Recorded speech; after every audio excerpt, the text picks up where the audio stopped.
There was a surprise update in the finals that I did not expect, and for the most part, it was kind of a W update, at least on paper. It was the usual small balance changes and tweaks, but the highlight of this patch was the ranked matchmaking changes, which I was excited to try because I assumed it would match me against others a lot closer to my rank, which is Diamond. And to my unfortunate disappointment, the quality of the matches still felt the same as before, matching straight noobs for most of the games. Though I will admit it felt a little more sweaty. I have to also mention the caveat that I was queuing on EU, and EU ranked lobbies generally feel harder because of the time frames that I play. I play in the afternoon, which is around the DJ hours of European time region, so I can't say I can attribute it to the update, to be honest, but I hope it's some bug or something. We also got a tease at the recon senses overhaul, and I'm holding my breath on this one because if the thousands of hours I spent playing League of Legends and even Destiny 2 has taught me anything, it's that an overhaul does not necessarily have the implications of some kind of a nerf. And I kind of want to talk about that in Destiny for a bit. The more hours I put into the finals, the more I think about the parallels and ability and class sandbox design these games both share. Dare I say, on the surface, it's the exact same. You got three classes and they have their own unique abilities. Light is essentially the equivalent of Hunter, where their role is to play for flanks and be ready, with a glass cannon style sort of gameplay loop, in theory. Medium is like Warlock with a hybrid of support and fragger playstyle or role. And lastly, we got Heavy, which is like Titan with a lot of emphasis on defense and taking space and holding it, busting down doors and letting that shotgun sing. Hell, it's literally got a barricade you can walk with. All of this to say, both of these games' class and ability systems are thematically the same, but the systems from the finals has relatively solid sentiments, while Destiny's spin on this system has been criticized and generally disliked. Why do you think that is the case? If you have played both games, I want to hear your spin on this conundrum, but I will expand on my opinion here in a moment, and this won't be the only thing I compare, because I'm going to talk about other similarities as well. If you stuck around with Destiny 2 before Subclass 3.0, you may recall that all classes had a subclass tree system or path system with their own bonuses that were not interchangeable. Thus, each class had their own identities within these subclass trees, which considerably changed how you played the class. I am of the opinion, even still, that this was a better system than what Subclass 3.0 brought forth. It was a lot more simple, which means that balancing was a lot less of a headache. There was more player expression relative to the fantasy of a subclass tree you would play. The easiest example I could give of this for me is Subclass 2.0's Bottom Tree Gunslinger. Bottom Tree Gunslinger was my favorite way to play Hunter because it was all about gunplay and primary sweetness. You hit yellow numbers, then your weapons will handle and have more stability because of old knock 'em down. And your supercharges faster because of practice makes perfect, which gives you a burst of super energy for hitting headshots. If you were a primary centric player, this was the class to play. Moving along, with Subclass 2.0, you actually had a choice instead of an illusion of choice. Folks made the argument that Destiny 1's in the Subclass 3.0 system gave you more choice of things to customize your subclass build around, but does it though? Even in D1, where game knowledge and player skill wasn't anywhere near where it is now, most players still ran the same nodes in their subclass trees. Players claimed they had choice but did not exercise it in general. When it really came down to it, classes actually had their own unique identities, and that has been destroyed in favor of build crafting. I had experienced Arc, Solar, and Void 3.0 during my time of playing, and needless to say, this subclass overhaul made the game worse and stripped the classes of their identities. One example was Touch of Thunder aspect on Titan. This basically buffed or augmented grenades, and I was scratching my head because that's always been a Warlock thing where it's the mage with the most impressive display and output potential of abilities. This was when Arc Titan was at its peak too. It had everything, which was a common reoccurring criticism of the Subclass 3.0 system. Warlock is supposed to be the healer solar class, but every solar class has access to healing nades just as examples.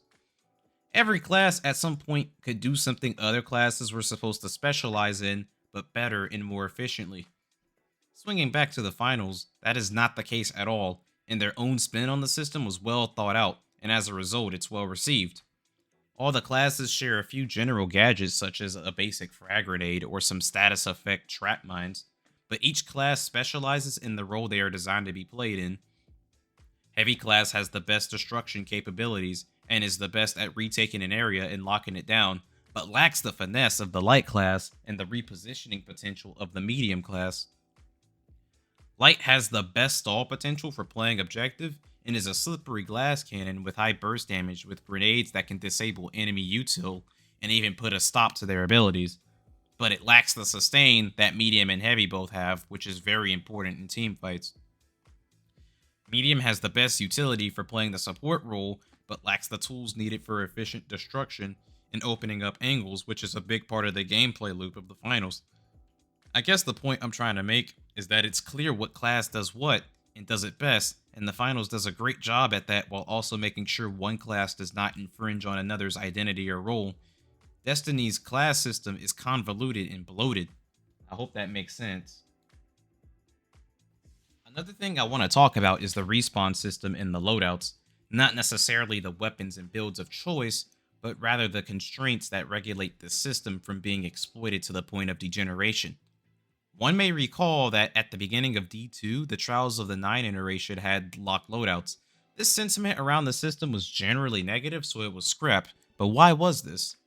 When people were giving their feedback on locked loadouts, I think the only compelling argument against locked loadouts that made sense to me is the fact that it discouraged running builds or weapons that were more enjoyable to a player's style, but not optimal or meta.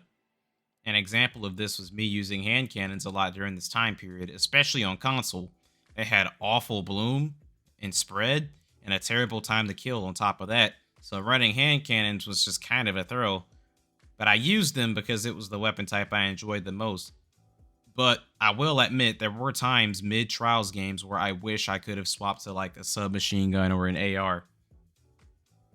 While I understand where the feedback is coming from and where this argument comes from, the idea of making an environment competitive implies the need for constraints or restrictions. I'm sorry, but I'm gonna be honest, counterpicking your opponents constantly mid-game is so degenerate and lame. It's literal brain rot gameplay that it encourages, and throughout all years of Destiny 1 where people were swapping to degen loadouts in armor, swapping for supers mid-game, one would think they wouldn't want to go through that again in Destiny 2, but I was wrong, I guess. How the finals tackles this problem is with the reserve loadout system. In quick play, you could swap something out of your reserves into your current kit and play off of a respawn if you want. But in the tournament mode, where there's modifiers, there is a modifier that prevents this and only allows equipment swaps in the pre-game screen. So if you go in with a shotgun on medium, you are stuck with it the entire game and have to play around it, and then you could swap off of it if you qualify into the next round. This system encourages taking mental notes of a team you played against and counterpicking against them in the next round, but who's to say that this team that you're counterpicking against won't switch something up to try and stop what you are doing in your playstyle? For example, let's say I'm playing against a team of multiple mediums and they're running frag grenades. I take a mental note of that and throw on the APS turret, which is basically a trophy system that destroys projectiles and utility, which means it's easier for my teammates and I to hold a position with a lot more safety. But the trade-off is that I'm sacrificing frag grenades, which is the only lethal gadget in my kit. So if I'm not getting value out of my APS turret, my overall damage output in team fights will be lower while not protecting my team from utility. My point is that Finals thought of this system very carefully and it achieved the desired outcomes and goals. You can counterpick, but it encourages you to carefully consider your choice because you will not be able to swap anything until the game in the tournament is over. Going back to Destiny, I think Bungie should consider a system like this, but I think a happy middle ground would be an equipment swap token similar to how raids have resurrection tokens. In Trials or competitive, you get 2 equipment swap tokens so you can switch your weapons or armor to try and change something up if you were having trouble against something. But it's extremely limited, which will incentivize putting thought behind what you are going to use. The framework for this system is already in the game, so I do not think an insane amount of developer time will be exhausted implementing the system.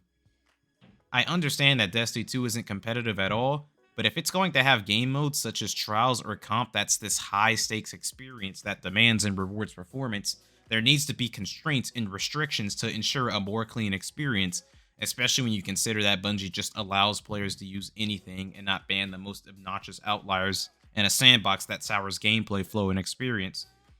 There is a reason most good players in Destiny prefer to play private matches because it allows a more structured format and clean experience that you cannot get in the conventional match-made Crucible playlist. Let me know what y'all think about that in the comments. I think that a system like this would be a win-win all around for the reasons I mentioned earlier and be well received. But what do you think?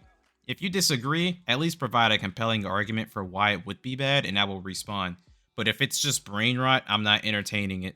Just letting you know right now. I made this video because I thought of the parallels that Destiny and the Finals share, and I'd argue that Finals does the elements of Destiny better in every single way. The only thing Destiny has a leg up on in Finals in terms of gameplay is the gunplay flair and personality. Otherwise, the class system and ability sandbox is far superior because it's a lot more regulated, but I have that opinion because I'm a semi-competitive FPS player who enjoys having a clean and structured format to play in. That's not to say that Finals is all perfection, as there are elements of the game that leaves a lot to be desired, but the blueprint for the fun factor has been laid out and it works. This can be proven because if you watch any review video on the Finals, the common factor within all these videos is that this is a super fun shooter.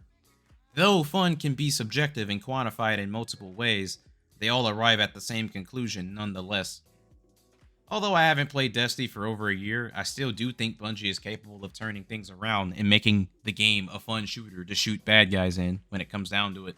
That's all I really want. I want that game to be what it always could, and I want to love that franchise again, and if shit doesn't pan out, I can at least say I did my part. That's all the yapping I'm gonna do though. Let me know what y'all think, and I will respond when I can. If it's brain rot nonsense, I ain't entertaining it. Peace out.